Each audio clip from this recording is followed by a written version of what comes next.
Chalo. Yes. I'm green, yeah? I'm just from college education, you know? I'm trying to find a job here and there. I'm watching this conversation. Or maybe I'm retired. Or maybe I want a side hustle, I'm working somewhere.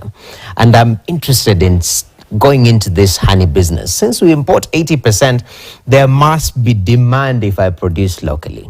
Yeah. For starters, where do you begin? I mean, do you buy beehives? Do you start shopping for containers? How does one enter and start beekeeping business? Us at Savannah Honey, we handle the entire beekeeping value chain. And that will start even now with the sensitization. Like now my colleague Wari has just mentioned, there's those many people in the village who don't know even the potential out there. So us will first of all talk to these people for them to understand the potential. If they engage with this business, how they can, improve their lives. And more to that, of course, at Savannah Honey, we also offer free training to our clients. And we also now have the beekeeping equipment. So now the client will be able now to talk to us, or rather we talk to them in relation to their budget. Like now, majorly we'll deal with the Langstroth hive. Okay. Except some few cases that we shall also deal with. We also deal with the KTBH, the Kenya Toba hive. And then now we will now talk to them in relation to their budget. Our hives are normally like 5,500. Okay. Except for this month and next month that we have an offer at 4,800. And we will deliver the hives to their farms. And we will do the installation.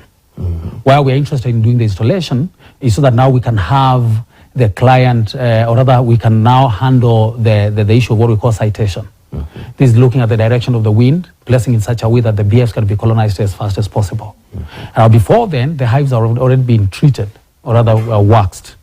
And nowadays we have a new product that is attracting bees very fast. We're calling it Hastic. It's a new innovation. Okay. That we place the hive there, and within a short period, of course, they will start getting colonized. Okay. And so we ensure that by the time our apiarist leaves the farm, the hives are being, installed in the right way. Okay. And now, as they start getting colonized, we now have the farmer being visited once every month. That is those who are our clients now. Okay. Our clients, we give them a 5-year contract, which includes one, technical support, free technical support, to ensure that the hives are colonized, to ensure that the colonies are strong, to ensure that the queens are healthy. And then also, in addition to that, now we give them now market. We ensure that for the next 5 years, they will have now market for the honey, which now we are buying at 500 shillings per kilogram. And then we also buy from them the bee pollen, that now we are buying at 6,800 per kilogram. Then we also buy from them the propolis at 1,900 per kilogram. And we also buy from them royal jelly at 38,000 shillings. And we also buy again from them the wax at 700 shillings. And then bee venom at 4,000 shillings per gram. Okay. So by so doing, you realize that, yes, we have walked the journey with the client. And now that our apiarist is still visiting this client once in a while, or rather once every month, this client has also picked the skills. And as a result of that, the project succeeds. But now more to that, now that client that will be of a youth, those are youth. Yes. And maybe they are lacking capital. Okay. We have a partnership with the government, with a youth fund. All right. That we are supporting 10,000 youth. Okay. In the country. Okay. That if somebody wants to do beekeeping and they do not have the money, then they can be in form of a group, or they can be come as individuals to the youth enterprise development fund officer in their respective counties. Okay. And they will be taken through the process, and within a month, they can be able to get now beehives and beekeeping equipment worth 100,000. Okay. Then they can pay within a year. Okay. And then us now, of course, will be able now to provide the market now for the next 5 years. All right. Yep. And yes, sir. Yeah, I just wanted to add also something which is also very, very important, is about the bee forage. Yeah, after they have been trained, given equipment, they need also to look into how are the bees going to get their food first.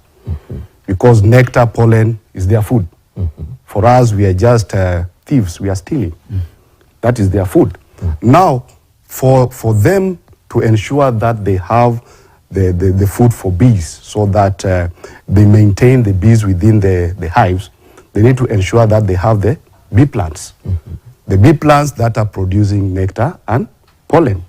And usually we also encourage them to produce the crops that they can as well use at the household level, like the vegetables, the fruits, whereby they can also sell. So as they practice the beekeeping, they can also get some income from the fruits, from the vegetables, and the bees will be doing the pollination, whereby the productivity of those crops will be higher. Okay. Yeah, so that is also something that they need to know and understand when they want to start. Where are they going to get the bee food?